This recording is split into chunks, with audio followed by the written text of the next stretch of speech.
Adit. Jadi hari ini saya mau bahas tentang beberapa tema-tema yang mungkin nanti kedepannya akan banyak dibahas di video-video saya selanjutnya. Tapi disclaimer dulu nih sebelumnya. Jadi sebenarnya walaupun saya sering nulis atau sering jadi nggak sering banget sih, lumayan suka jadi narasumber untuk tema-tema ini, tapi saya juga bukan seorang minimalis, saya bukan seorang zero waste. Karena memang tujuannya bukan menjadi seorang minimalis atau menjadi seorang zero waste atau menjadi seorang declutter master. Tujuannya buat saya mempelajari gaya hidup kayak gini itu adalah supaya nantinya saya bisa ngadopsi hal-hal yang buat saya masuk akal, buat saya menarik dan menjadi semakin baik, dan bisa saya adopsiin dan bisa saya implementasiin dalam keadaan saya sekarang, supaya ini jadi bahan kayak semacam naikin self improvement buat saya gitu. Oke, jadi kayaknya, tujuannya sebenarnya adalah untuk punya hidup yang lebih mindful, mungkin punya hidup yang lebih happy, lebih free, lebih nicer, lebih menyenangkan lagi dan segala macam. Oke, yang pertama adalah minimalis. Jadi kayak beberapa tahun terakhir ini kayaknya kita lumayan sering, saya dan lingkungan saya kayak lumayan sering mendengar kata-kata minimalis.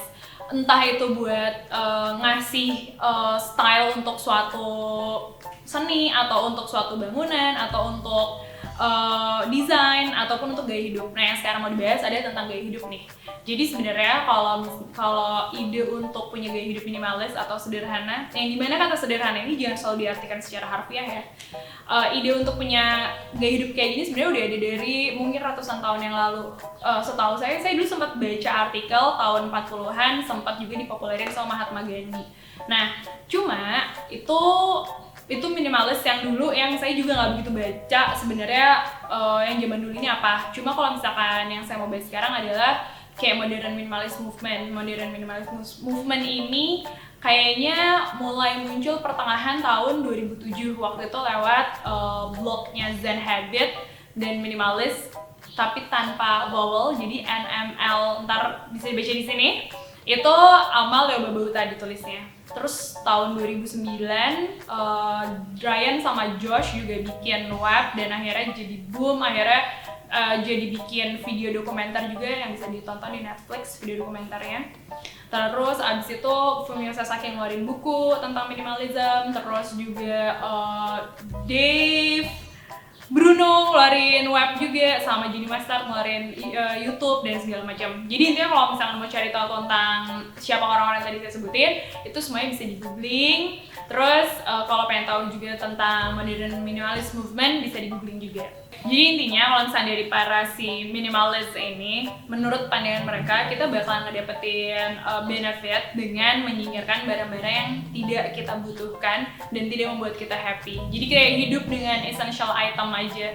Cuma again, minimalis di sini sebenarnya bukan kompetisi, jadi bukan banyak-banyakan atau sedikit-sedikitan barang yang paling sedikit itu berarti yang paling minimalis dan yang menang. Enggak, karena sebenarnya toh keadaan setiap orang kan beda-beda, kondisinya beda-beda, dealingnya juga beda-beda, jadi tiap orang pasti beda-beda, dia harus nge-keep barangnya apaan. Terus cuma kita juga yang bisa nentuin barang yang akan kita keep itu apaan aja. Nah, kalau ngomongin kecenderungan manusia terhadap gaya hidup, sejauh yang saya pelajarin tuh ada 3 macam. Jadi ada minimalis, ada maksimalis, sama ada somewhere in between. Kalau minimalis yang tadi udah saya ceritain tuh, kalau yang maksimalis dia cenderung lebih senang dengan banyak banget barang dan itu semua bikin dia happy, bikin dia feel energetic dan segala macam. Kalau somewhere in between, ya diantaranya lah. Anyway, makanya kalau misalkan di desain ada Miss Van der Rohe yang bilang less is more, ada juga Robert Venturi yang bilang less is more. Jadi kalau misalkan ditanya nih, minimalis tuh adalah gaya hidup yang paling baik nggak sih? Sebenarnya menurut aku tergantung dilihatnya dari perspektif apa sih. Kalau dilihat dari perspektif lingkungan, mungkin jawabannya bisa jadi. Soalnya dengan kita jadi mengadopsi gaya hidup minimalis, kita biasanya cenderung menekan daya konsumtif. Jadi nggak obsesif dan nggak impulsif kalau lagi belanja. Jadi karena itu akhirnya waste juga akhirnya jadi lebih sedikit. Nah, tapi kalau misalkan dilihat dari sisi general, menurut saya jawabannya belum tentu minimalis adalah yang paling cocok dengan diri kita. Soalnya yang tadi saya cerita, toh sebenarnya kecenderungan manusia terhadap gaya hidup ada 3, ada minimalis, ada maksimalis, ada somewhere in between.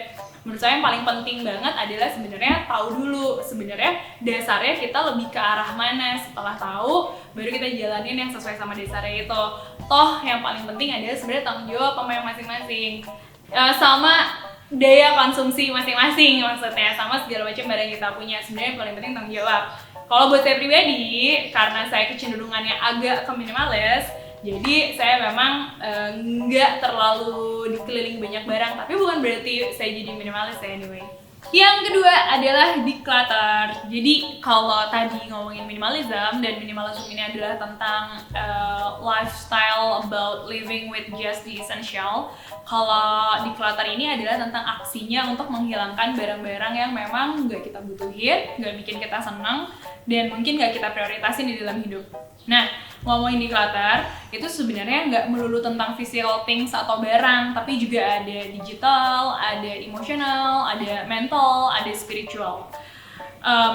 Terus, mungkin nanti sebenarnya kalau tentang declutter akan dibuat video khusus sih ngomongin decluttering. Cuma semoga ya nggak wacana, tapi mungkin nanti. Nah, sementara ini kalau misalnya mau baca-baca tentang declutter, termasuk Declutter 101, saya sebenarnya suka nulis di blognya livingloving.net, atau bisa juga dilihat di Instagram saya, atau bisa juga dilihat di blog saya di astripujiastari.com. Ya, yang ketiga adalah less waste. Jadi less waste atau zero waste ini kayak semacam gaya hidup yang meniadakan atau menyederhanakan limbah-limbah yang dibuang langsung ke landfill. Hal ini kayak dipopulerin beberapa tahun terakhir sama Bio Johnson lewat blognya judulnya Zero Waste Home. Tada! Nah, setelah si Bio Johnson bikin Zero Waste Home ini, awalnya blog, terus akhirnya dia bikin buku. Ternyata ada banyak banget blogger dan praktisi yang ngasih antusiasmenya. Terus dari itu dia juga bikin blog yang serupa atau bikin buku yang serupa. Makanya akhirnya sekarang jadi semacam movement yang worldwide, yang dilakukan secara worldwide. Nah, sekali lagi ya, tapi kalau saya pribadi sih bukan seorang zero waster. Cuma memang saya lagi belajar kayak nyederhanain limbah buangan saya yang diproduksi sehari-hari. Jadi, nyederhanainnya dengan cara, kalau saya pribadi pakai waste hierarchy. Mungkin nanti akan ada video yang membahas khusus tentang perjalanan saya ngurangin limbah buangan atau tentang waste hierarchy, tapi nanti ya, nggak sekarang. Oke, jadi mungkin itu adalah beberapa tema-tema atau hal-hal yang mungkin akan dibahas di video selanjutnya. Itu kayak cuma gambaran kecil, lengkapnya kita bertemu di video selanjutnya. Terima kasih.